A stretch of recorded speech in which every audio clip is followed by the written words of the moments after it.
Doctor Pawase अर्धांगवायू पुनर्वसन आणि निसर्गोपचार केंद्र।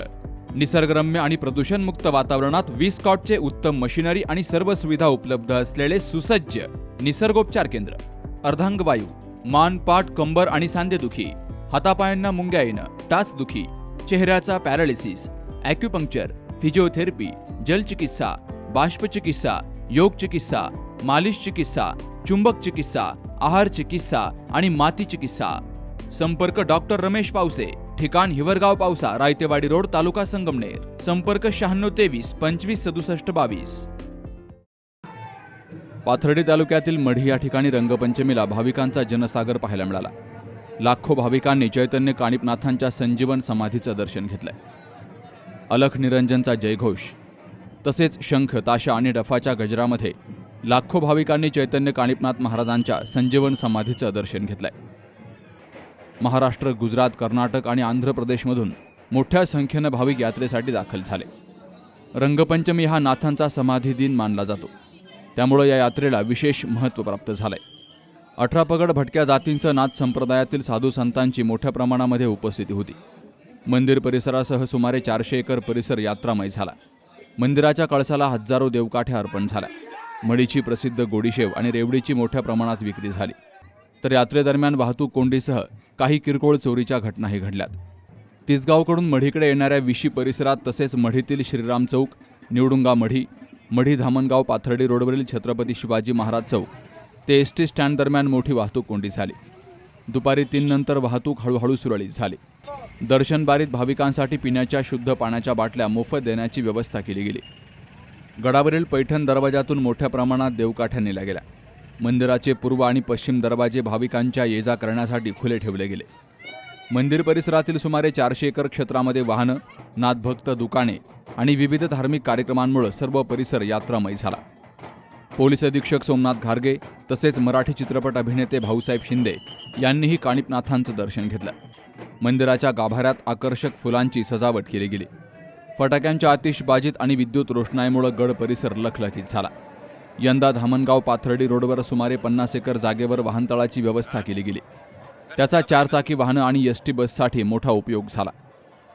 तीव्र उन्हातही नाथभक्त लहान मुलांना घेऊन कानिपनाथांच्या दर्शनासाठी मोठ्या श्रद्धेनं दाखल झाले। दरम्यान मढीतील तिसगाव रोडवर सरकार हॉटेलसमोर आग्यामोहळ उठल्यामुळे मधमाशांनीही काही काळ भाविकांवर हल्ला केला। या घटनेत 10 ते 15 भाविक जखमी झाले, त्यात महिला भाविकांचाही समावेश आहे। अचानक झालेल्या प्रकारामुळे काही भाविकांनी गाड्या सोडून पळ काढला। 24 तास कानिपनाथ समाधी मंदिर भाविकांसाठी खुलं ठेवलं गेलं। अन्नछत्रालयापासून दर्शन बारीसाठी रांग सुरू झाली। विविध हॉलमधून मार्गक्रमण करत भाविकांनी शिस्तबद्ध पद्धतीनं दर्शन घेतलंय। यंदा VIP दर्शन व्यवस्थेमुळे देवस्थानच्या उत्पन्नात वाढ झाल्याचा अंदाज व्यक्त केला जातोय। यात्रेत रेवडी, गोडीशेव, फरसाण, फुटाणे, नाडा, अत्तर, हळदी कुंकू, पेढे, नारळ, खडीसाखर तसेच विविध खाद्यपदार्थांची दुकानं मोठ्या प्रमाणात होती। नाथ संप्रदायातील शंख, माळा, मोरपिसे, आयुर्वेदिक औषधी वनस्पती यांचीही विक्री झाली। नाथांचा प्रसिद्ध प्रसाद असलेली रेवडी तसेच गुळ आणि चपाती किंवा भाकरीचा चुरमा तयार करून केलेला मलिदा हा प्रसाद मोठ्या प्रमाणात अर्पण केला गेला। दिवसभर ढोल, ताशा आणि डफाच्या गजरात कानिपनाथ महाराज की जय असा जयघोष मढी परिसरामध्ये दुमदुमला होता। मात्र यात्रेच्या गर्दीमुळे अनेक नाथभक्त तासनतास वाहतूक कोंडीत अडकून पडले। रंगपंचमी हा यात्रेचा मुख्य दिवस आहे। नाथांनी आज संजीवनी समाधी घेतलेली आहे। नाथ भक्तांसाठी हा विशेष दिवस आहे व विशेष पर्वणी आहे।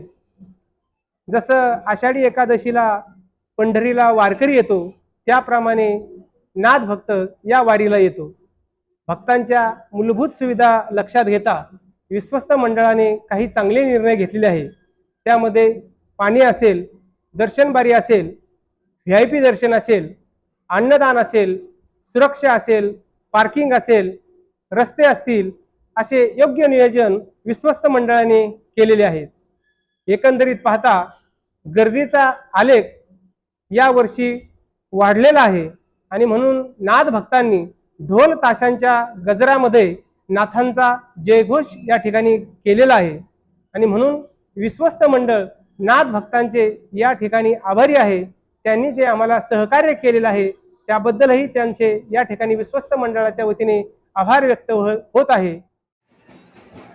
उपाध्यक्ष सुरसिंगराव पवार, माधुरी मरकड, अनिल साठे, दादासाहेब मरकड, महादेव कोकाटे, उत्तम मरकड, तानाजी ढसाळ, तानाजी शिंदे, मदन मरकड, उषा मरकड, मुख्य कार्यकारी अधिकारी अशोक पवार, व्यवस्थापक संजय मरकड यांच्यासह देवस्थान कर्मचाऱ्यांनी यात्रा नियोजनासाठी विशेष परिश्रम घेतलेत.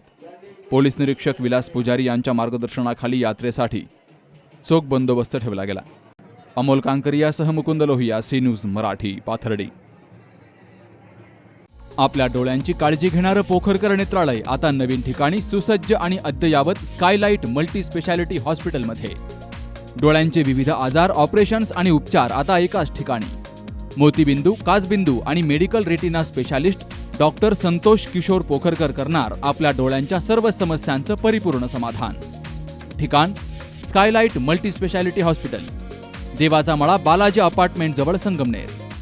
संपर्क 02425 29 91 90 आणि 8108 17 63 65.